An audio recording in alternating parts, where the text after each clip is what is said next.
one of the highlights of that Oh. experience was a little girl read our book and came back to visit us in cosplay as one of our Oh. she came dressed up as Hannah, one of the bees, and she brought fan art, and I got chills just telling that story.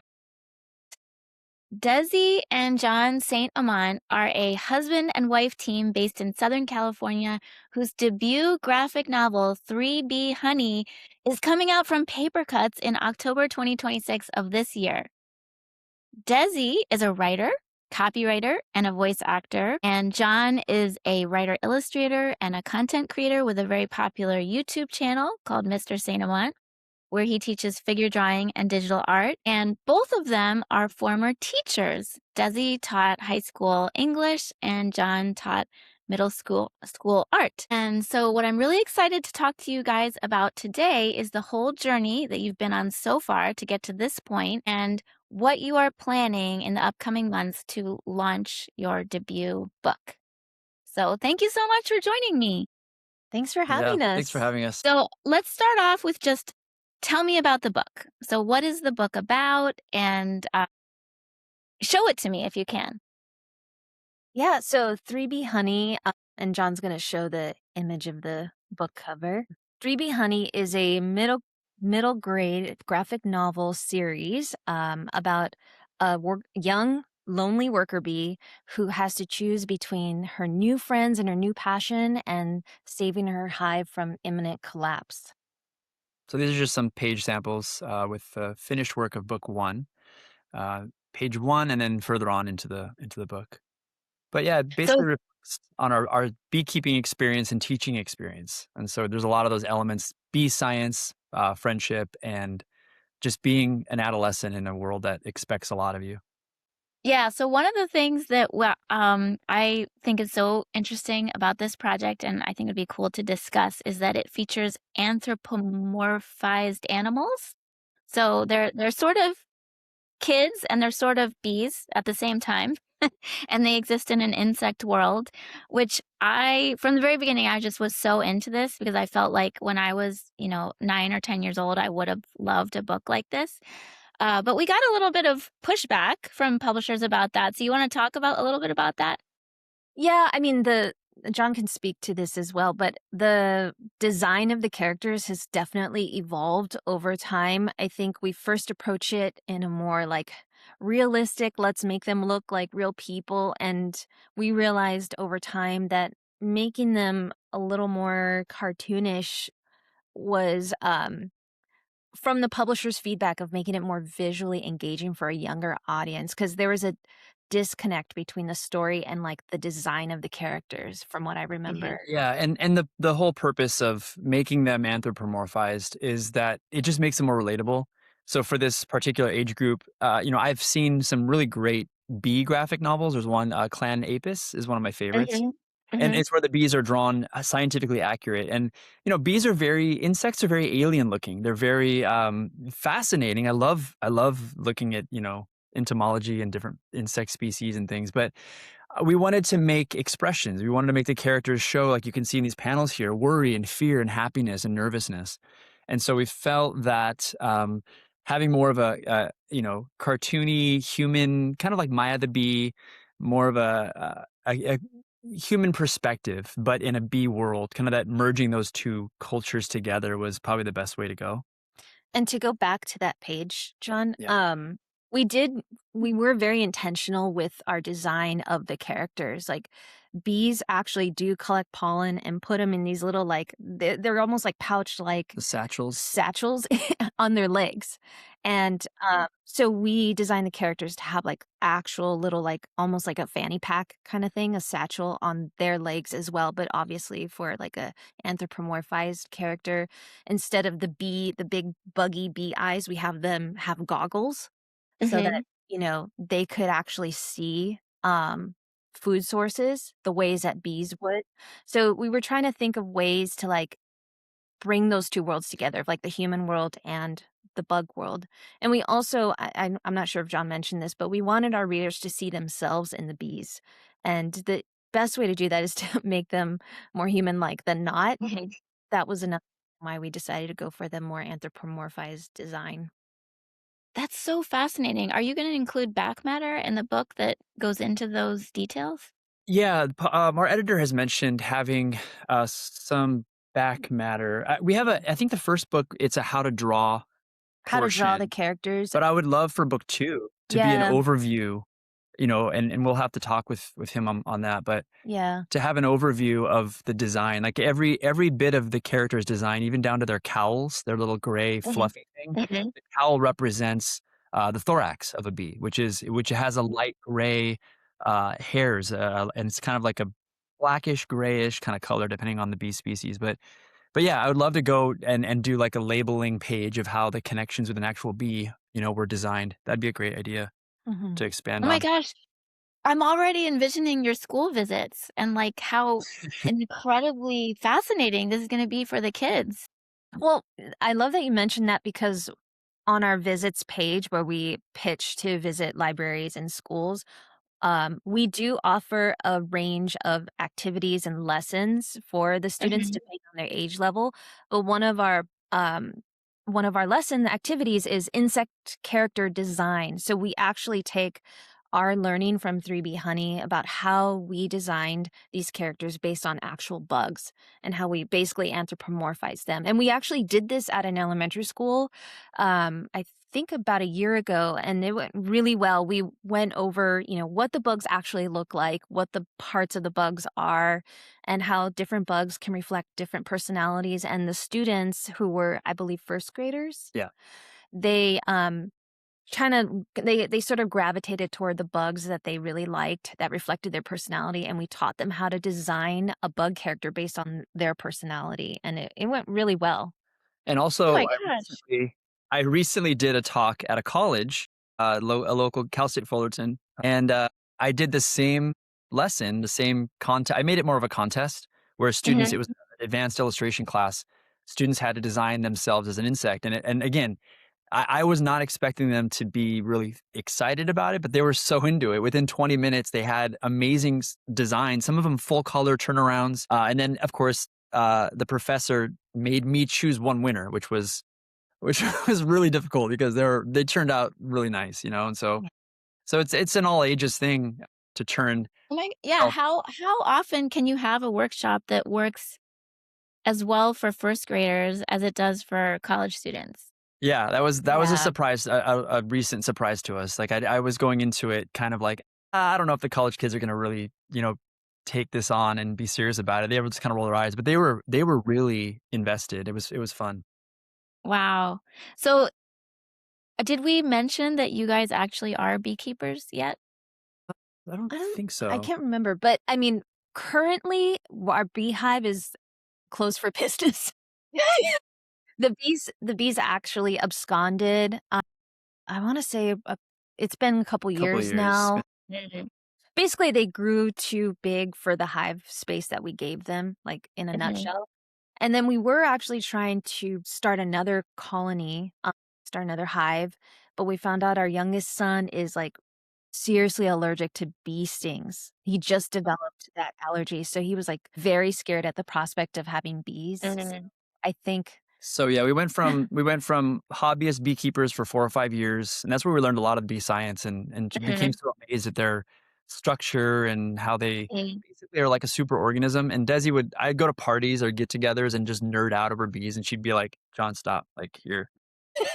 but it was really great because we harvested over 100 pounds of honey, like, we really were hands-on, Yeah, we wore the beekeeper suit, we would go in and, like, do the smoker. I mean, it was a whole thing. The kids were yeah, involved it too. was a great hobby. Uh, it was great, and I think, like I said, it taught us a great appreciation for bees, and that was definitely what inspired this story, and especially because environmental concerns, populations were dying at the time, and I think they're still, in danger, and now have renewed concern with the environment and data centers and things like that, and I think the concerns about the environment really never went away, and I think it's even more Mhm, now than 10 years mhm. ago when I first wrote the book. Do you remember the moment when you actually thought of the idea for this book? It Yeah. it it happened over time. So I'll start and I'll have Yeah. you elaborate. But the 3B Honey, the 3B celebrity sisters, the little pop band that that they were known to be, started off as background characters. They were like the celebrities in my first graphic novel attempt about a little snail who tries to start a band at a school of insects. I don't have a sample nearby. I don't think it's Yeah. buried in our boxes. But so the B characters started off as just like celebrities that the main character of my first graphic novel was a fan of. And then we pitched that. We tried getting that published, didn't work out. But Desi was looking through it and said, I really like these B characters. Can I make something out of this? And I was like, yeah, sure, for sure. So Yeah, and so I just wrote a chapter, and it was actually prose. It wasn't graphic novel. I didn't think it was gonna be a graphic novel at the time. It was more like, I'm gonna write a prose book and maybe have spot illustrations, and then I wrote the first chapter, starting the story with Claire, and she was always, like, the catalyst, and then eventually meeting her 2 best friends who end up joining forces with her. I showed it to John, and I was like, "What do you think?" And it was, still pretty rough and evolving, and "Oh, this is actually pretty cool. I think it has potential. Keep going."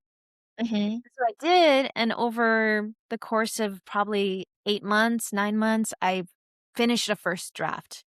And then from that point, it was like, "Oh, wow, this is, like, really fun." And it became this Mhm. like, epic adventure, and it kept expanding and evolving. I would revise it, rewrite it. I completely rewrote it a few times just to try to get that voice just right. And then over time, I realized this would make a great graphic novel instead of a prose book. Mhm. And that was the feedback I got from some people who were looking at it. And so I totally rewrote the whole Mhm. manuscript and created a graphic novel script, so a different format. Mhm. And then yeah, and started pitching it like that, and then he started drawing pages and went from there. So, it was years of work. I think Yes. Jen, I think you were one that told we're looking into it as at first we had it as an illustrated novel, and then Mhm. it's probably this has so much potential as a graphic novel. Mhm. Time I thought I would just be doing little spot illustrations, and I was working on other stuff at the time, and so but from yeah for transferring from prose to a script, we still see elements of the prose in the script that I received from her, and so Mhm. that's kind of part of our creative, like not it's a definitely what's the word? It's something we're still reconciling, I think, Yes, because because yeah, in a prose, in a sentence, you can describe 3 or 4 actions, for example. A Mhm. character can Mhm. go through different emotions or different actions. Mhm. But in graphic novel form, you can't have a character do more than one thing, right? So Mhm. seeing the script where it's like, oh, it's only 5 panels, really can sometimes grow to 9 or 10 panels when I have to break down so many actions. And so that's the thing. That's the only struggle that I would say would be from prose to graphic novel script would be is getting yeah. over that. Yeah, and really making sure it's simple and, the action is very clear. But I think moving forward, we have another project that we're kind of like tinkering with. It is a graphic novel idea, but for younger audience, even younger. And I will definitely approach that differently. Like I won't I won't write it as prose and try to adapt it. I will just write it as a novel script, but really make sure it's very clear and simplified in terms of like art notes and things like that. Mhm. But yeah, it's been a good learning experience though. Yeah, I guess we don't have to get too much in the weeds on graphic novel script writing, but it's making me think because oh my gosh, I was talking to another creator recently about their script, and they were worried because the way they wrote their script was not like, you know, screenwriting style or the dark horse script style at all. It was much more, it was kind of in the middle between prose and a script, but they themselves were the artist, and so I think they were writing it in the way that was easiest for them to put into, pages, and I was saying, like, there is no right or wrong. The way you're doing it is absolutely fine. As Right. long as it works for you, number 1, and number 2, it's legible by somebody else, by an editor who's working with you.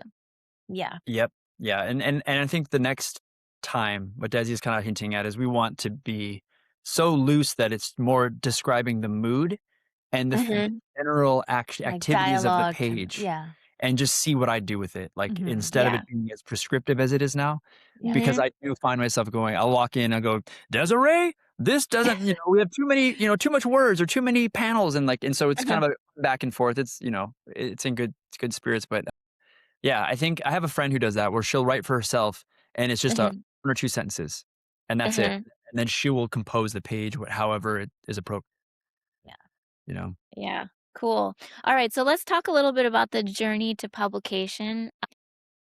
I mean, obviously, I know since I was your agent, but we can talk about all the ups and downs. Describe it from your perspective.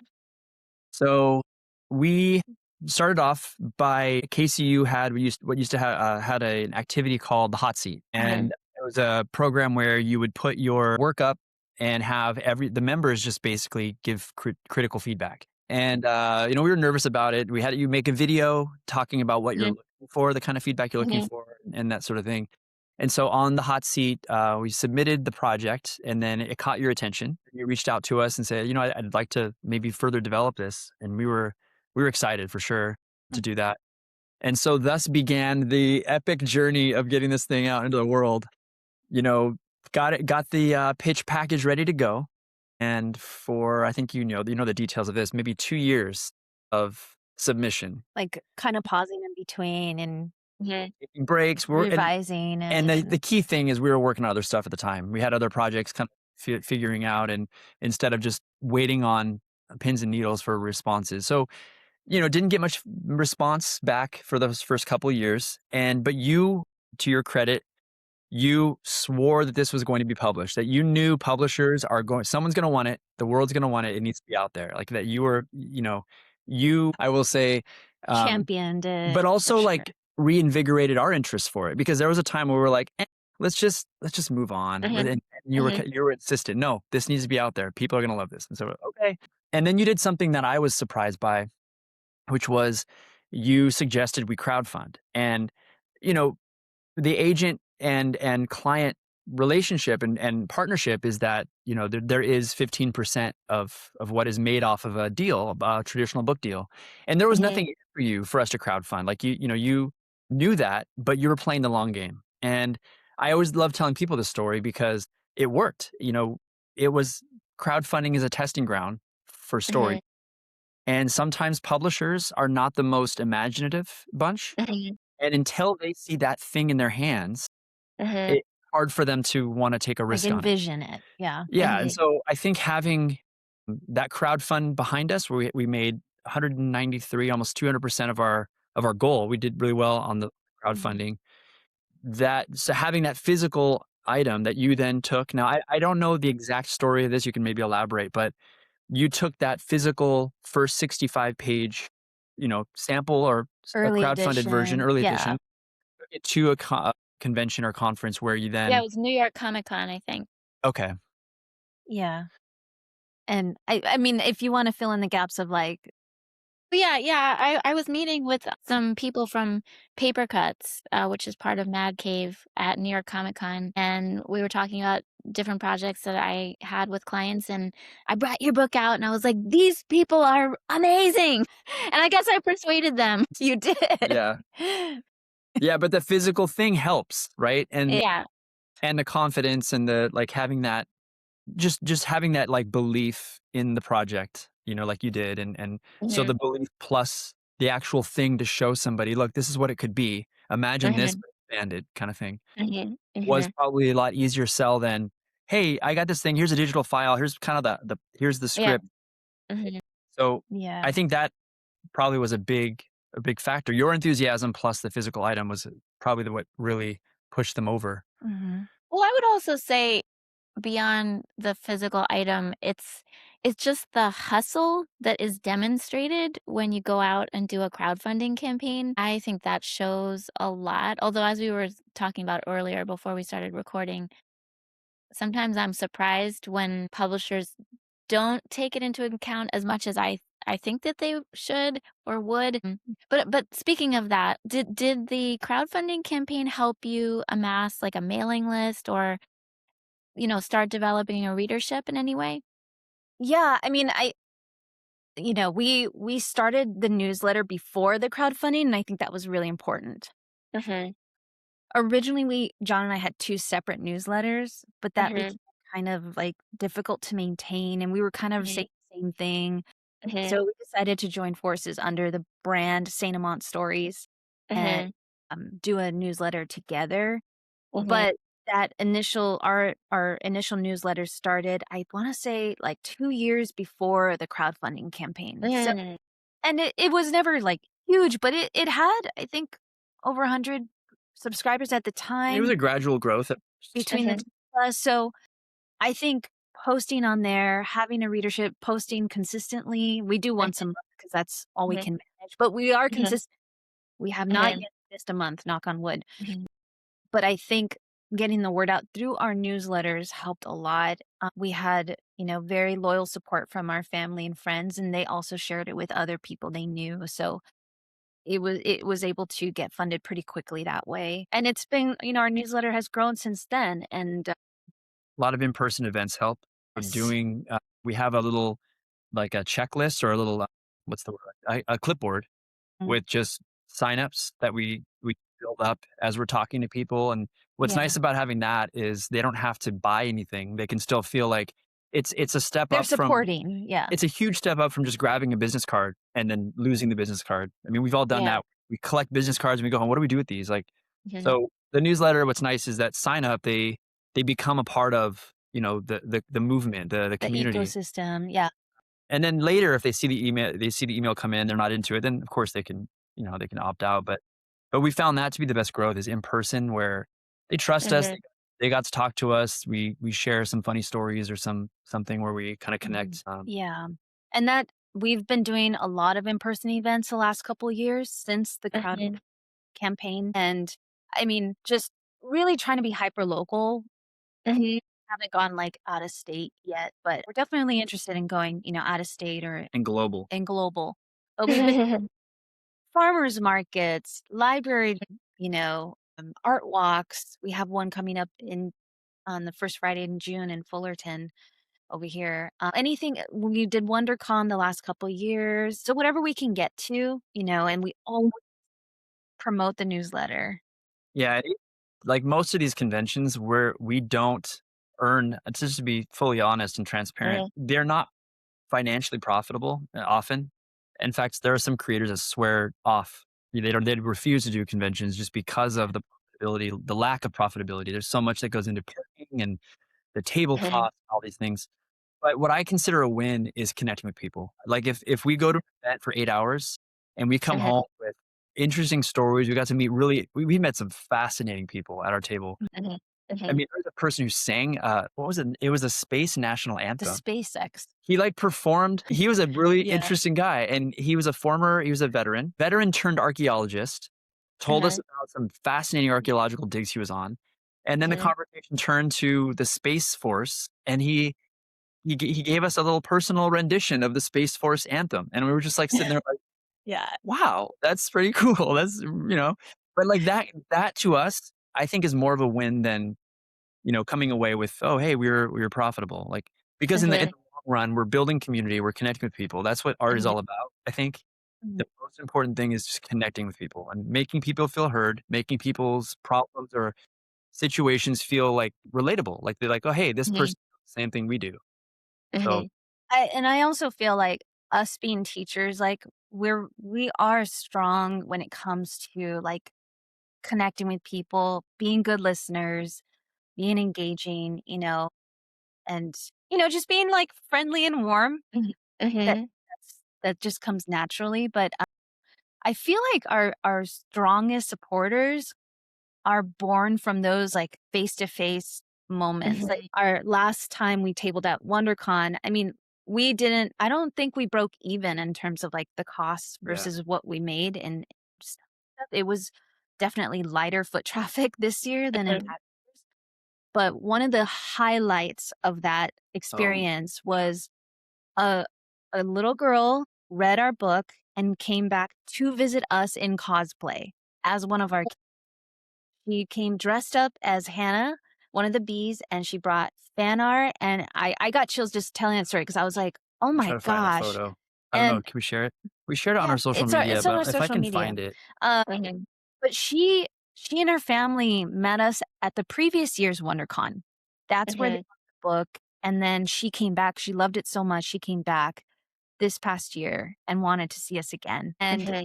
that was yeah. I don't know. That's her.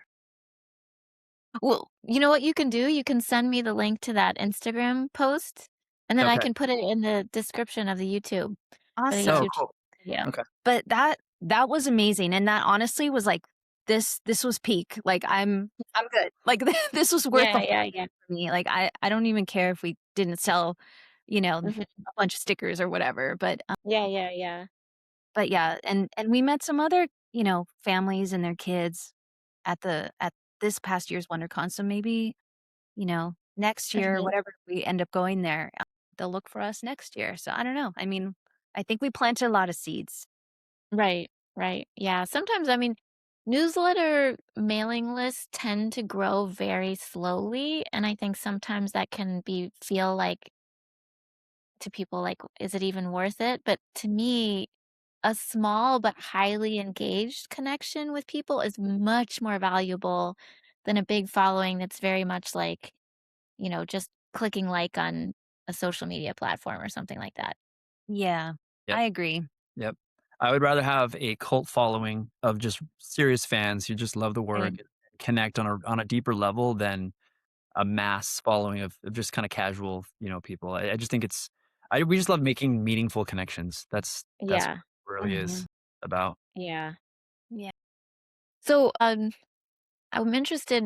I mentioned at the beginning that both of you were teachers. Do you have a plan specifically for outreach to educators?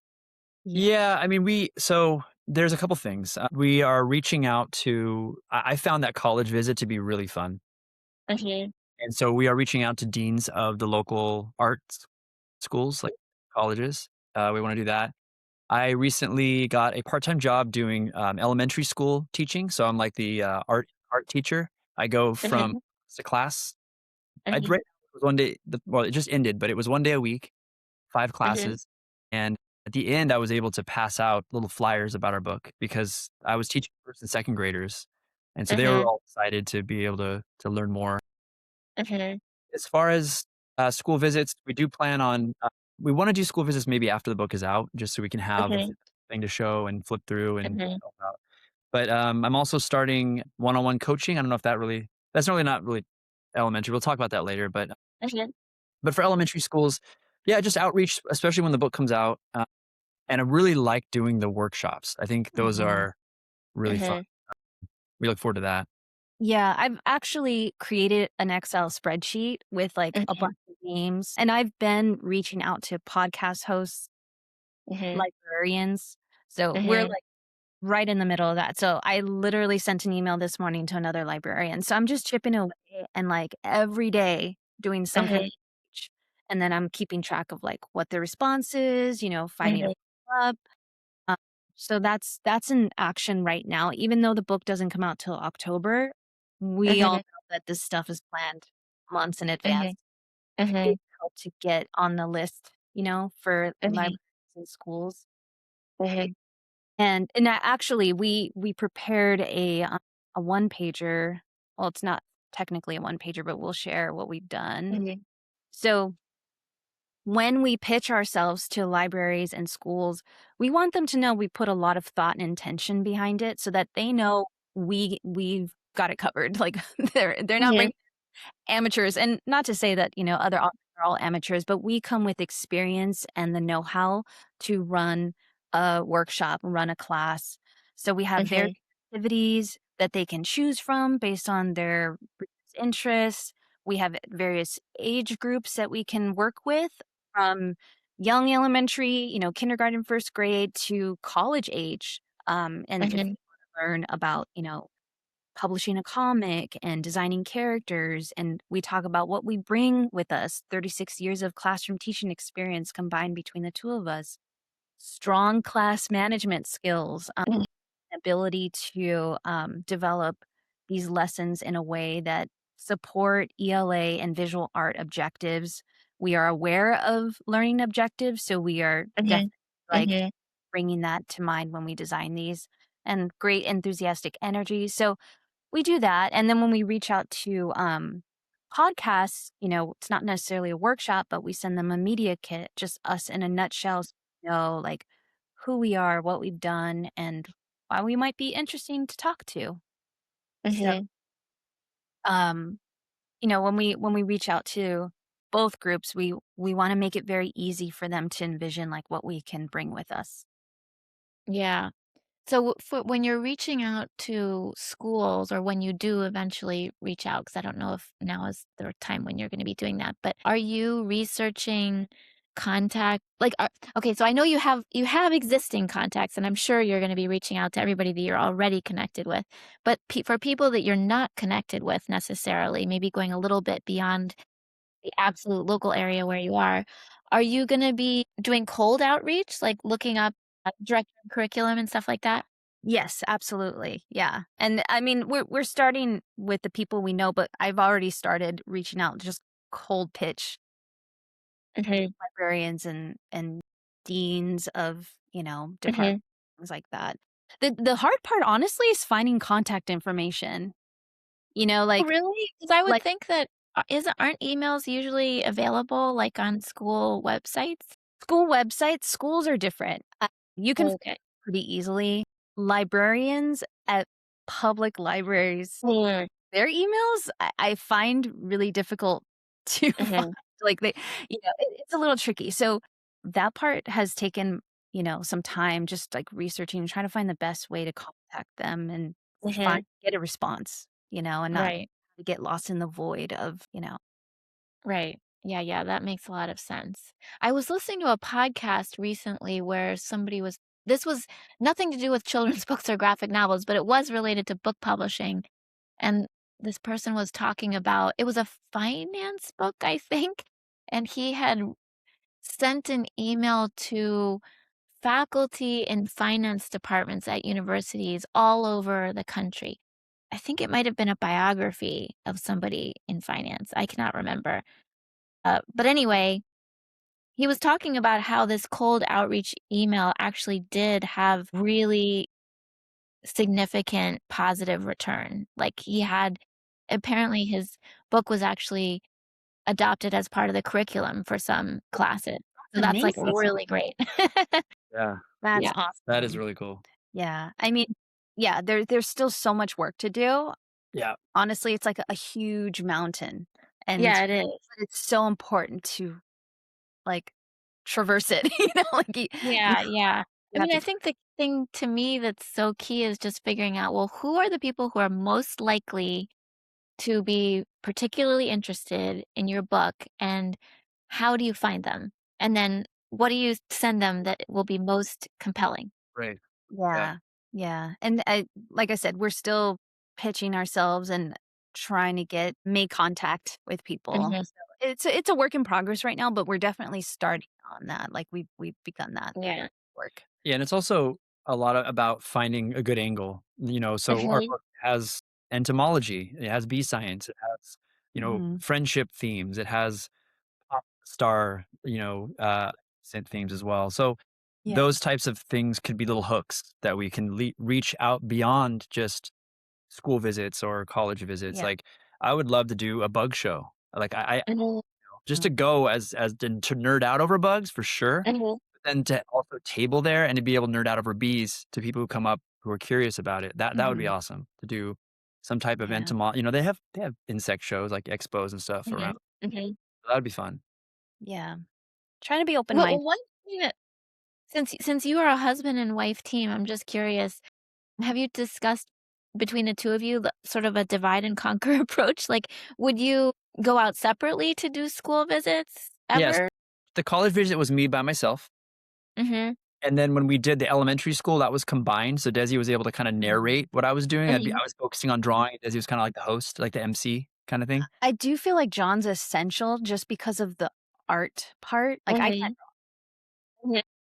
so many of our workshops do involve, like, draw-alongs, Mhm. drawing classes, so I Mhm. feel like he is really key, and But Mhm. yeah, but creative writing, yeah. education, your voice acting, your copywriting experience would be great on a panel. I could see that. Yeah. that kind of thing. So yeah, we're open to that. But I will say this, I'm most excited. This is kind of like, bucket list kind of thing, but I'm most excited to take the entire family like on trips around the world just for the sake of the art. Like an excuse to go to Europe or to go to South America Yeah. or whatever because we have a couple events lined up. That's the real dream is to be able Yeah, to that would be amazing. be a traveling family show, a Partridge Family, but with graphic Mhm. novel. Yeah. Yeah, there are people who do that. I think it is possible. For Yeah. sure. Yeah. So we're kind of trying to figure out that balance for sure. Mhm. Yeah. All right. So one thing I also wanted to ask you about is your YouTube channel, John. Tell me how long you've been doing that and about how that has evolved because it's doing really well right now. Yeah, the YouTube channel started off, I think I started in 2011, and Mhm. it was a place that I figured out I could just put my drawing demos that I found to be a little challenging for some of my students, that I can just put those videos, I could make content for my students. If they needed extra study after school, they could just go there and look at my reference images and stuff or, lessons. So I used to just post like maybe 2 or 3 videos a year. It was like just a placeholder for Mhm. then over time, my students started requesting things and got more into it. But then once I took leave of absence recently, this past year, I really thought, you know what? I love teaching. I love helping people get better. I love, like I said earlier, community, building community. And so YouTube was like a no-brainer. And yeah, it's been great. The YouTube audience that I have is very supportive. They're very appreciative. And I do my best to make every single comment. I respond to every comment, which, there's gonna be a point where that's not sustainable, but as far as I can, I will respond, I will thank them. They'll make requests, like when I got 2 requests for skateboard poses. I just did a skateboard video yesterday. I'm gonna post that after this interview. And so I do a lot of, like, responding to their requests, and they're very just so happy and supportive about it. So it's a happening place right now. Every Mhm. Saturday morning, I do what's called Saturday morning cartooning, and that is oh, yeah, we can share the screen. You I can can see my share, we can share the my silly drawings. images. Um, Let's see. so, Yes. yeah, it's right there. So on the right, I do a different theme every week. So that theme was fantasy. So I Mhm. drew myself as Conan. Um, and so I spend It's 30 hilarious. minutes just drawing in my style, like some of my favorite fantasy characters. And then sometimes fantasy, there's so many characters. I think that went 3 weeks of fantasy drawings. Hmm. I'm currently doing sci-fi, so I'm just picking out some of my favorite sci-fi characters. And what's cool about it is like people will comment, they'll say, "Hey, who's this?" or "Hey, how do you do that?" And I'll be able to respond, live, and Mhm. that's fun. So that's been really really cool. And then I'll post the video after so they can, if they want to review it, you can see the. Well, then I do a series called Draw This, and those are the base poses. So Mhm. that's where I do a lot of the requests that people make. Someone wanted a pirate video, so I did 4 or 5 pirate video poses. Mhm. But yeah, so I'm growing a list of videos to do of my style in different poses, and those seem to be doing really well with the audience. And then also, Oh yeah, so that led to a lot of people asking if I do more than just my videos. If there are, I got a lot of requests for courses. And at first, I was kind of resistant. I thought, what can I? I'm already doing a lot of it for YouTube. I don't know if I have time for this. But Desi helped me build a really a course that goes as in depth as students want it to go. So I do a little 15-minute consultation to see what fit would be best. I have actually one scheduled today with somebody. But then Mhm. from there, they can choose 1 hour with me. They can choose Mhm. different hour sessions, like 3 different days, or they can choose the full course, which is 6 meetings that are an hour each. And so based on their need, if they want just to do one little character design, question or something, I can just do one or 1 or 3. But the goal for the 6 day one is to create an entire character Bible. And so my plan there would be, if you can see in the lower right corner, Mhm. coming up with turnarounds, environmental details, personality, expression, emotion poses and facial expressions and that sort of thing. So that's what the YouTube kind of led me to do now is that course. Yeah. That's amazing. I love that idea of doing a free 15-minute consultation because you're gonna learn so much from when you talk to people about what people need and what they're looking for. And basically, like, all along with what you've done in your career, it reminds me a lot of myself because I feel like I'll just be like, "I'm gonna try this," and then I just do it, and somehow, a lot of times it doesn't go as I expect it to, and all kinds of, you know, The accidents sometimes happen. drama happens, but I learned so much, and so I think you are just gonna it's gonna be amazing to see how it unfolds, I think, because like you said about traveling internationally, the world is so global. Geopolitics right now is horrible and everybody's putting up walls. But when you talk about culture, I feel like we're all like the cultural world is coming together. We're all into similar things and love, connecting with each other. Yeah. So it's really cool. Yeah, it's fighting back against this isolationism and disconnect. I think again, connecting with people around the world. I get so excited about meeting someone new with a fascinating story or perspective or cultural Mhm, practice. Like that's Mhm. that's the dream, is just to meet as many people as I can, just to hear different perspectives and learn from them. mhm, So this Yeah. is the coaching is so much. It's equal parts me learning about somebody and yeah, how can I help them? How can I help them like contribute to the world in their own way? Yeah. I don't know. But in a way that like gives you flexibility and Yeah, it still mhm, allows me allows you to do to your hit other my projects. deadlines. Yeah, for Yeah. sure. yeah. Yeah, Yeah. that's true. Well, actually, maybe this is a good time to ask you about the course that I taught for the first time last fall, which was how to launch your graphic novel. Do you feel like, because you guys took the course, Yep. Yes. so what were some of the takeaways for you from that course? I'll tell you right now, we just had a meeting yesterday. Remember how so you put us into groups, and Okay. we had these like study groups where we would meet and discuss Okay. the homework. So our group has been meeting since that time once a month. Okay. And so credit to Michelle, who's in our group. She is very organized about getting us to meet and group Okay. together. But we're still talking. Our whole topic last night was marketing. Like, what are Okay. we doing to reach out and get our book out? And there's great ideas that were shared. So I think that the community that you emphasize of building these communities with each other, we're all learning from each other. No one's perfect. We all make mistakes. But that building the confidence that we have, like to believe in ourselves. In fact, we were listening Okay. to a talk you gave. What was that? It was a YouTube video you just put out this week about like believing in yourself to Yeah. Mhm. having that sense of self-belief in order to market. Sorry about the sirens. Okay. In order to market your book. And we're like, oh, this is such a great talk. We really needed this. Yeah. Yeah. So back to the course, I think that having having the structure of Okay. from A to B, it can seem incredibly daunting to try to what do I do? What's my first step? How do I don't know anybody, like, connecting with fellow creators, number one, that's Okay. huge. But having the actionable steps, and I loved having assignments for each thing. Now, I went into it, to be honest, to that course thinking, well, we've done a lot of this. We've probably done a lot of it. And I learned so much more. I was Yeah. surprised at how much more that I gained just from the and the assignments for each week to build upon, Okay. the knowledge I thought I already had. I was like, I thought, oh, I got this. But then there was a lot that we picked up on.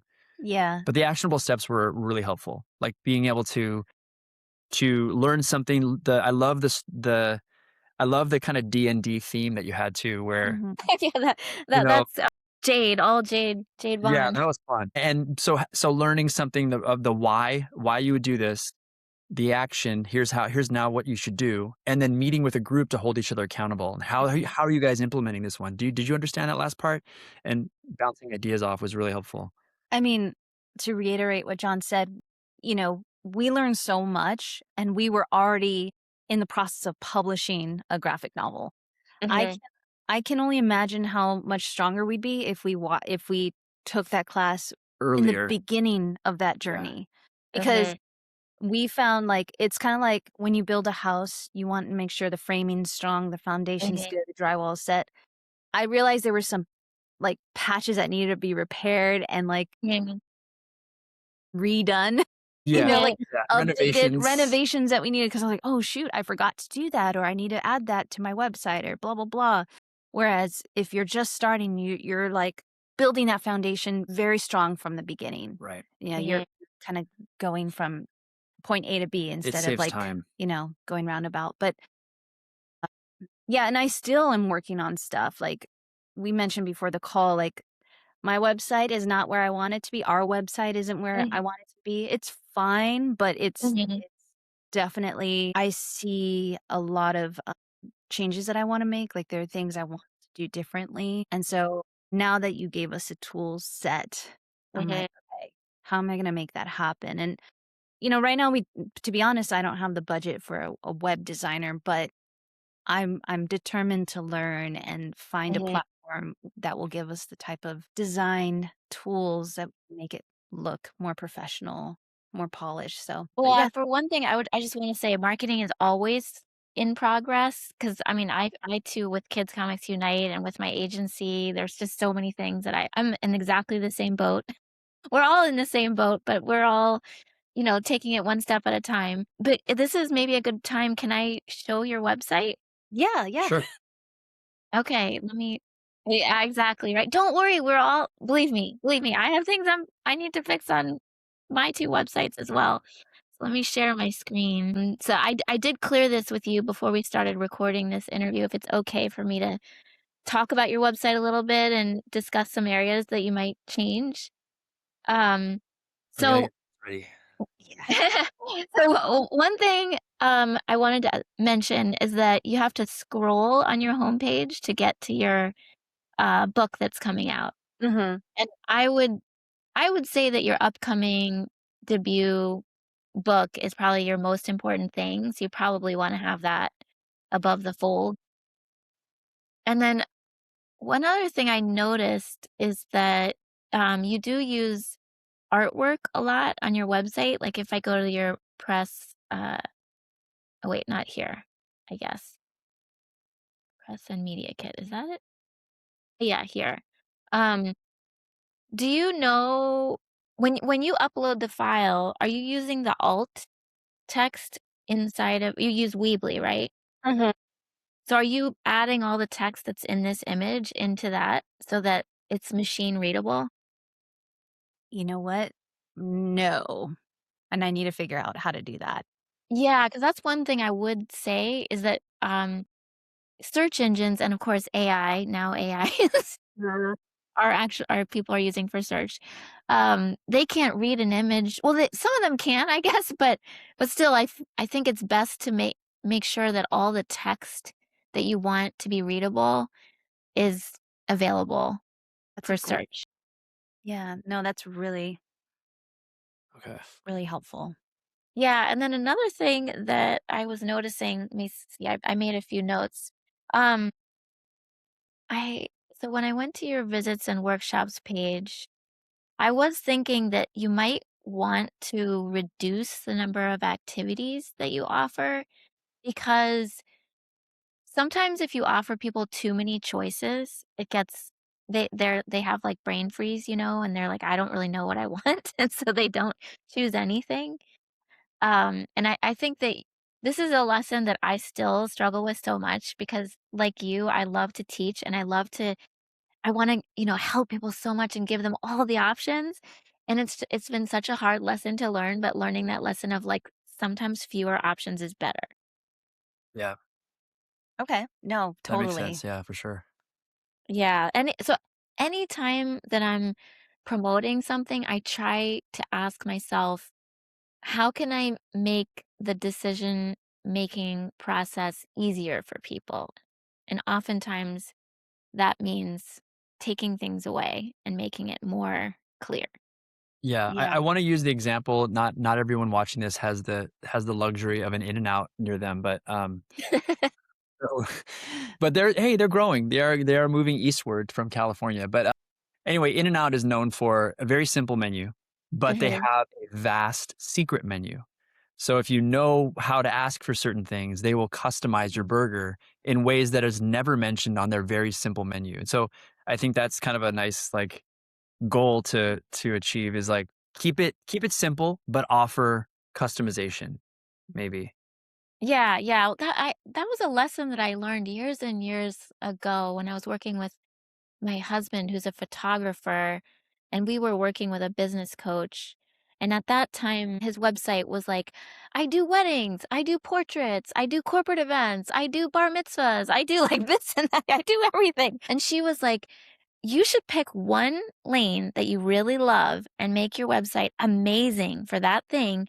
And I guarantee you, you're still going to get booked. You're still going to get inquiries for all those other things, because as long as you're really clearly conveying that you are super strong in this one area, it's inevitable that you'll get questions about other random things.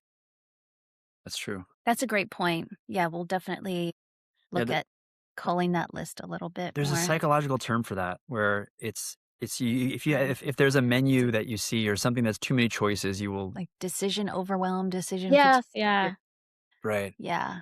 Yeah, right. Nothing looks appealing when you have too many options. yes.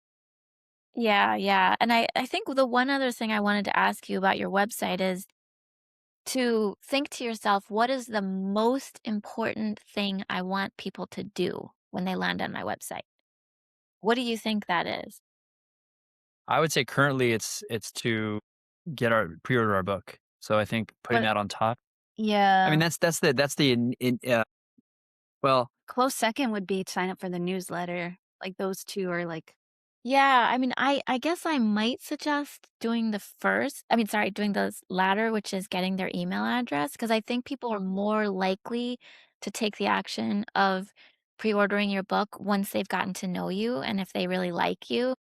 And so I think maybe getting people to sign up for your Substack is probably your biggest priority. okay. okay.